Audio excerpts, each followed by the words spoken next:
is it going? I am Shawn, and I am here today to give my thoughts. I can't say review because I don't value my own opinion that much, but give my thoughts on the FX TV series What We Do in the Shadows. I'm gonna give some overall thoughts. I'm gonna rate the show, give it like a rating or whatever. Give an overall opinion on it, and then I'm gonna do some specific conversations at the end in case you guys do not want to be spoiled, because I understand that I do not want to be spoiled. Ideally, I would not be doing this for a whole season. I'd much rather love to run it down episode by episode, but as I was about 8 episodes in by the time I was like, you know what, maybe I should review this or give my thoughts on this when I was done. That's not possible, because I'd already watched 8 episodes. So let's jump into it. Again, What We Do in the Shadows, it is an American comedy, horror, TV show thing, mockumentary. It's based on the 2014 film of the same name, written and directed by Jermaine Clement and Taika Waititi. I have not seen the original film. I've heard great things about it, and Hulu had the show. By the way, I'm going to say this because, if you guys want to watch the show, I want you to know where you can go to watch it. I watched it on Hulu, all 10 episodes streaming there. I'd heard good things about it while it was airing, and I saw it on Hulu. I thought, you know what? They're only half-hour episodes, 22 to 25 minutes, because it was on a network television show, accounting for commercials, of course. 22, 25-minute episodes. I think 25 was the longest. I thought I'd put it on. I'll see what this is about. So keep that in mind. I've not seen the original movie. I don't exactly know. I know there's a spin-off, kind of, and I'll tell you how I know that later in the specific section. But yes, watch it on Hulu. It was created by Jermaine Clement. Both Taika Waititi and Jermaine Clement executive produced the series. Taika and Jermaine both returned to direct, but only Jermaine wrote episodes, and it aired 10 episodes on FX earlier this year, and a second season is set to debut in 2020. So, there's the information on the show. Let's get into my thoughts. Let's start with, plot. There wasn't much of a plot. It was very much slice-of-life episodes. There was some overarching storylines that most of them were resolved. Actually, I'd say about all of them were resolved. Definitely not the most, it's a ridiculous show. It's a mockumentary about vampires. I guess I should have stated that up front, but think The Office, but vampires. The series centers around 3 real vampires, or actual, legit, vampires when you think of Dracula. 3 of those vampires, an energy vampire, and their familiar, who live in a house on Staten Island.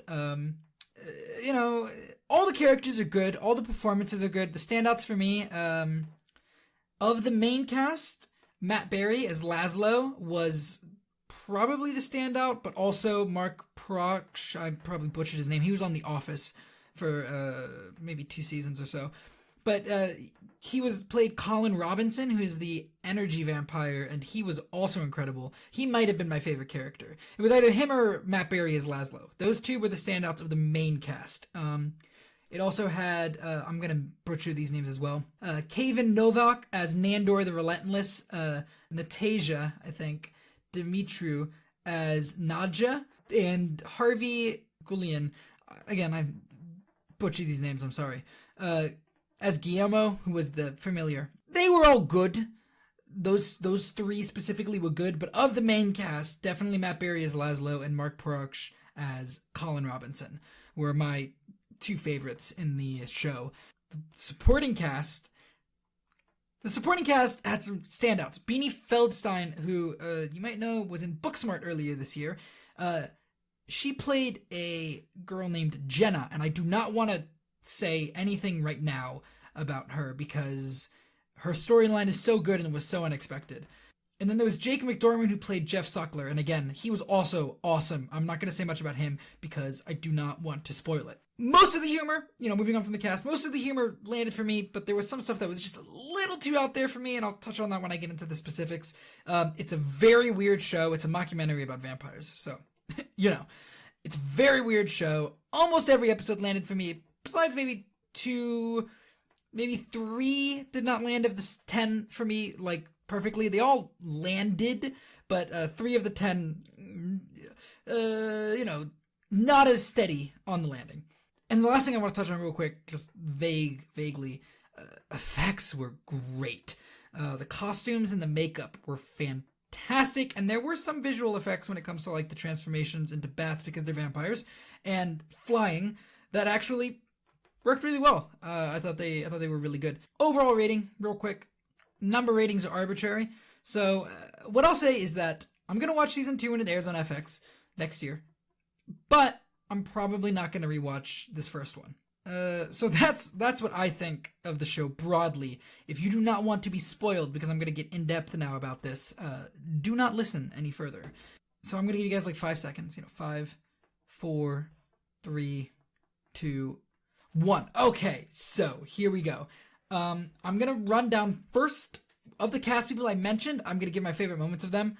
Laszlo, my favorite moment was him talking about having turned a baby into a vampire, and then later running into Dave Bautista, who plays the vampire who took the punishment for turning a baby into a vampire. That was hysterical, and they set it up perfectly earlier in the episode for when you hear Dave Bautista's character go, they think I turned a baby into a vampire. What asshole would do that? Like, it worked perfectly. Beanie Feldstein, right? Who is on the show as Jenna, who is a LARPer virgin that they meet early on. Guillermo, he gets her into the vampire house. They're gonna eat her, but they end up not, obviously. And she becomes a vampire throughout the show. She's turned into a vampire by Nadia, and she's given like vampire training. And she has a really cool ability, turning invisible, which is awesome. Obviously it works because people ignore her throughout the show. So she was great, and every time they cut to her, I was happy. Usually, in a lot of shows, you have those side characters where when you cut to them, you're like, I don't know. I want to get back to the main plot. Whenever it went to Beanie Feldstein, I was ready. I was ready for it. And the other person like that, Jake McDormand as Jeff Suckler, who I did not say anything besides that, as you noticed in the non-spoiler part, because Jeff Suckler is a reincarnation of Nadia's former human lover. Oh my god, what a wild ride we went on with this character.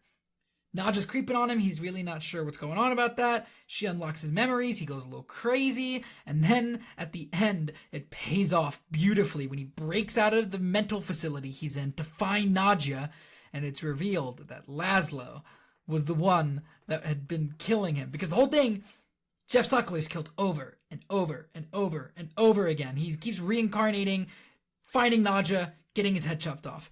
And it turns out that Laszlo, one of the other vampires, who's married to Nadia, is the one that kills him every time.